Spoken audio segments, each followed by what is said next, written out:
Emily Gooden, now of Daily Mail, formerly, I think, of Real Clear Politics, reporting that as President Biden disembarked Air Force One 1 week ago today, the early hours of Tuesday morning in California last week, he was, quote, visibly shaking.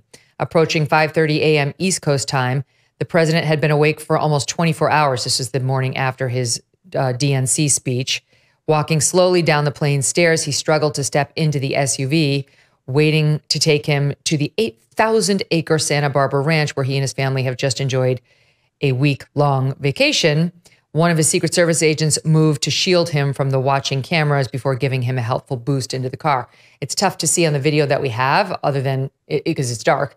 He's going very slow, very slow. But again, this is a reporter, Emily Gooden, who was on site and reporting that he was, quote, visibly shaking, and that First Lady Jill Biden watched, quote, visibly concerned.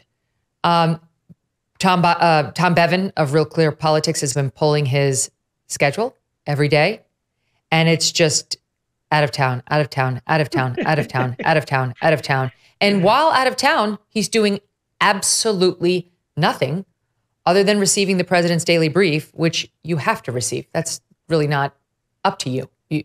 They have an obligation to present it to you. He's doing nothing, you guys. And this is weeks now, weeks on end. As Ben Shapiro put it, he said, following the bouncing media narrative around this, January 21 through June of 24, Biden's totally fine. You're a liar if you say otherwise. June of 24 after the debate through July 21st. Biden is senile and selfish. He needs to drop out. July 21st through present, Biden is like George Washington. He's fine. Stop asking where he is. That's about it, Steve. Yeah, the journalists did their jobs for about 2 whole weeks there. And, people are saying this whole thing with Kamala and interview, you have to realize that they don't care about any of this. They accomplish their goal, which is to basically break the old man's arm and get him out of this race. And beyond that, there's been no questions about anything about who knew about his decline, why were journalists, who was in the decision-making process of journalists pre-submitting their questions, which we have photographic evidence of. It's basically just he's gone. And that's kind of what I said. I mean, he's dead. It's like he might as well not even exist anymore, because the more that you ask these questions about, okay, why were we all called conspiracy theorists a month and a half ago?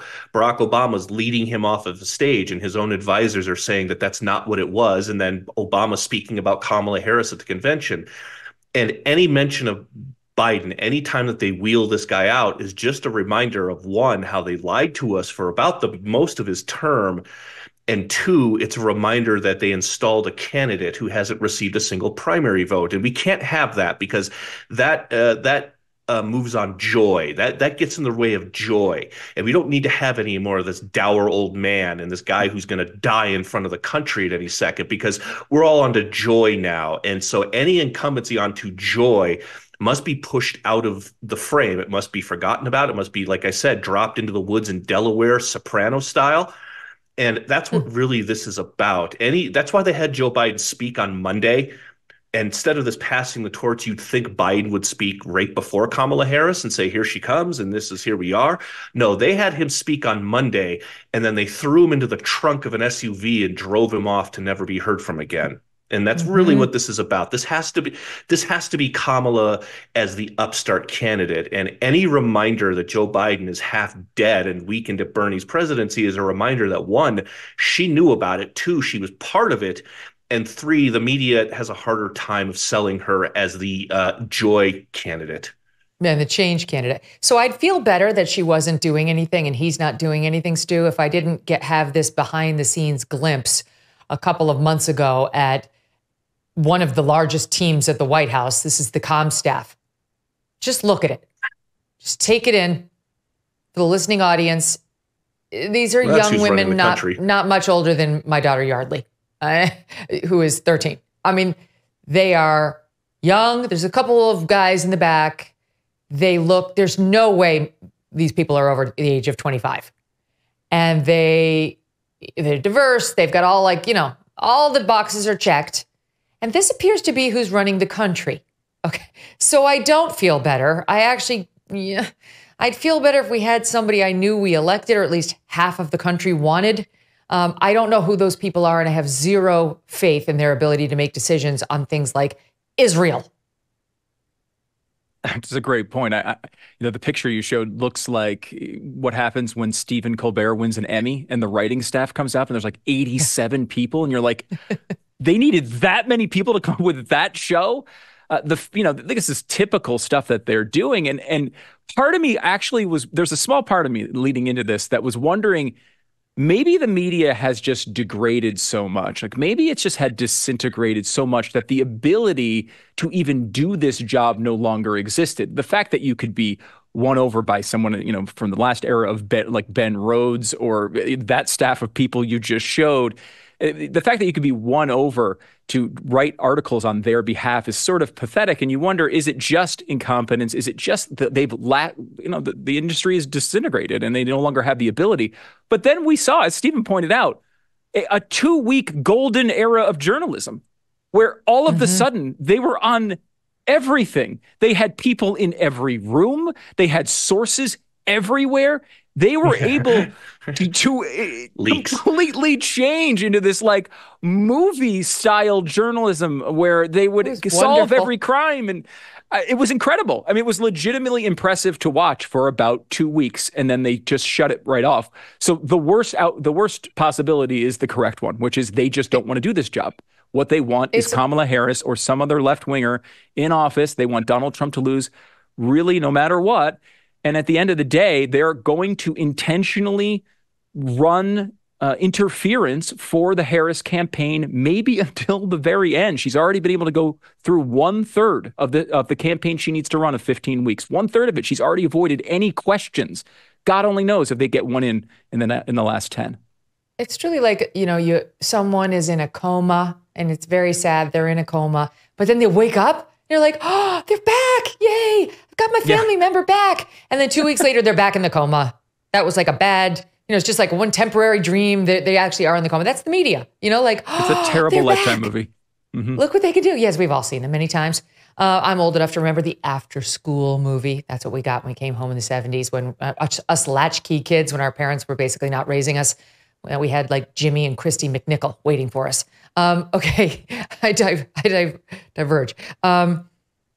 To the subject of who's running the White House right now and those young people, those 21-year. I mean, honestly, if they walked into your liquor store, you would demand 2 forms of ID. You'd be like, I could call the cops. We could have them check. Look what they think substitutes for actual politicking, actual campaigning, giving interviews, holding press conferences. Instead, they're going a different route. I give you SOT 17 and their latest ad for her. Who's going to tell him that the job he's currently seeking might just be one of those black jobs? Those black jobs. Donald Trump is an unserious man. One of those black jobs. Those black jobs. One of those. Who's going to tell him? Okay, Stephen, I guess this is going to make the young folks rush to the polls. The young folks never rush to the polls, but if you hit them on TikTok with black jobs, off they're going to go. Yeah, that was Michelle Obama during the convention. That got a huge howl, except again, right now that job is being held by an 81-year-old corpse who's a white guy. And so, again, these are all like meant to, and this is what the Harris campaign is about. It's about viral moments. It's about one-liners. We're seeing this now back and forth with her debate where she doesn't want the mics cut. They want to have interruptions so she can use her girl boss I'm speaking line, which they've already pre-printed T-shirts out. They have the emails ready to go.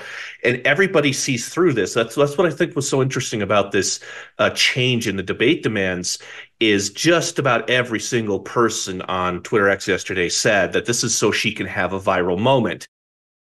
You know how much our family loves our dogs, right? Even Strudwick, sweet, troublesome, but adorable Strudwick. We love him. I can't even imagine life without them. They have a great life. They're lucky. But some dogs don't and aren't. That's why I'm so glad to tell you about Delta Rescue, the largest no-kill, care-for-life animal sanctuary in the world. They have rescued thousands of dogs, plus cats and horses too. They provide all of the animals with shelter and safety, and most of all, love. And they've been doing it now for more than 45 years. Delta Rescue relies solely on contributions to stay open, and giving can bring tax benefits to you too. Speak with your estate planner about how you can grow your estate while helping animals in need. And check out the estate planning tab on their website to learn more. We love our Thunder and Strudwick, but we love these other animals too. We just can't house and care for them all. But maybe all of us can help them find love and shelter at Delta Rescue. Go to deltarescue.org today to learn more. That's deltarescue.org.